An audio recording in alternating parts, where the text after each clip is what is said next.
বর্তমানে যে young generation কে বোঝানো হয় বা মানুষের মাঝখানে উপস্থাপন করা হয় যে মিরাজুন নবী সাল্লাল্লাহু আলাইহি সাল্লাম উদযাপন করা না জায়েজ, নবী করিম সাল্লাল্লাহু আলাইহি সাল্লাম মিরাজে গিয়েছেন সে বিষয়ে কোনো দলিল নেই বলা হয় সাধারণ মানুষকে।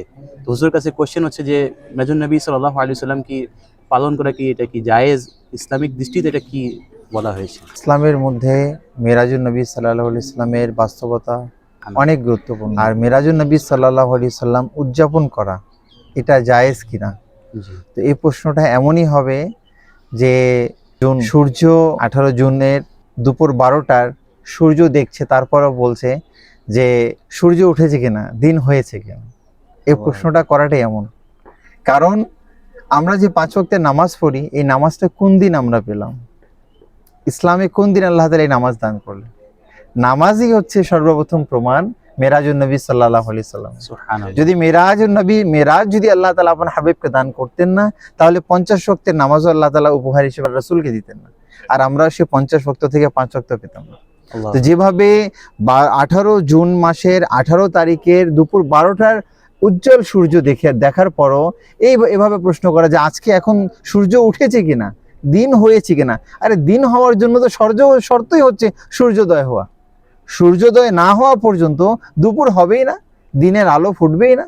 তো অনুরূপভাবে যে ব্যক্তি মেরাজুন নবী সাল্লাল্লাহু আলাইহি সাল্লামের অস্বীকার করবে, তার মানে সে 5 ওয়াক্তের নামাজকে সে মানছে না, 5 ওয়াক্তের নামাজের বিষয়ে তার জ্ঞান নেই, সে একেবারে নির্বোধ ব্যক্তি।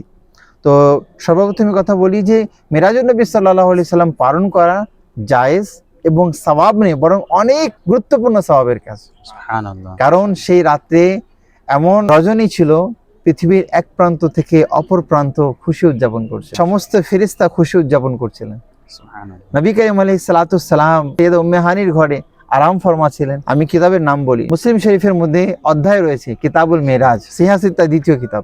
বুখারী শরীফের মধ্যে কিতাবুল আকাইদ, বুখারী শরীফের মধ্যে কিতাবুস সালাত রয়েছে, সেখানে মেরাজের ঘটনা বলা হয়েছে। এবং বিশেষ করে মুহাদ্দিসিনদের মধ্যে যাকে একজন প্রখ্যাত এবং শ্রেষ্ঠ মুহাদ্দিসিনদের ইমাম বলা হয়ে থাকে, কাজী আয়াজ মালিকি রাহমাতুল্লাহি তাআলা আলাইহি, ওনার যুগ শ্রেষ্ঠ প্রধান কিতাব জীবনী, রাসূল পাক আলাইহিস সালাতু সালামের জীবনের কিতাব, যে জীবনের কিতাবকে আহলে হাদিস বা কওমি ঘরানা বা সালাফি ঘরানা বা আদার্স অন্যান্য যতগুলো মতবাদ যারা পোষণ করে থাকে, তারা কখনোই এই কিতাবটাকে অস্বীকার করতে পারে না, যে কিতাবের নাম হচ্ছে শিফা শরীফ, কিতাবুশ শিফা।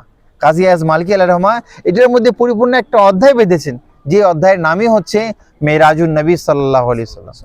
তো সেখানে তিনি স্পষ্ট ভাষায় মেরাজুন নবী সাল্লাল্লাহু আলাইহি সাল্লাম সম্পর্কিত যতগুলো সহিহ হাদিস ছিল, সেই হাদিসগুলো ওখানে একত্রিত করেছেন।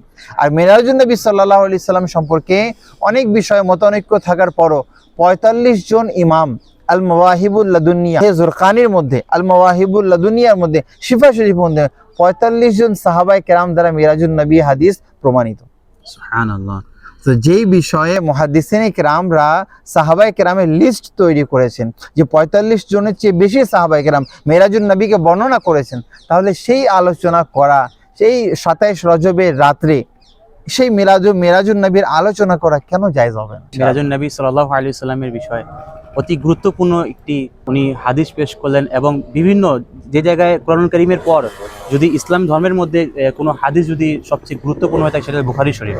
উনি বুখারী শরীফের রেফারেন্স দিলেন, তিরমিজি শরীফের রেফারেন্স দিলেন, এবং অনেক আইম্মায়ে কেরামে তিনি রেফারেন্স দিলেন। আলহামদুলিল্লাহ, তাহলে বোঝা গেল যে মিরাজুন নবী সাল্লাল্লাহু আলাইহি সাল্লাম করা ইসলামিক দৃষ্টিতে আমরা অবশ্যই পালন করব, ইনশাআল্লাহ। আমরা অবশ্যই এটা পালন করব, এবং আমাদের এই ভিডিওর মাধ্যমে বাংলাদেশের সর্বস্তরের এবং দেশ ও প্রবাসের সমস্ত বাঙালি মুসলিম ভাইদেরকে বলবো যে আগামী 27 রজবের রাত্রে অবশ্যই আপনি নাতে রাসূল পাঠ করুন, মেরাজুন নবীর আলোচনা করুন, আপনাদের শিষ্যদেরকে জানান, আপনার ছাত্র, আপনার ছাত্রী, আপনার বাড়ির ছোট ছোট আপনার যে প্রজন্ম রয়েছে, বর্তমান প্রজন্ম রয়েছে, তাদেরকে আপনি জানান।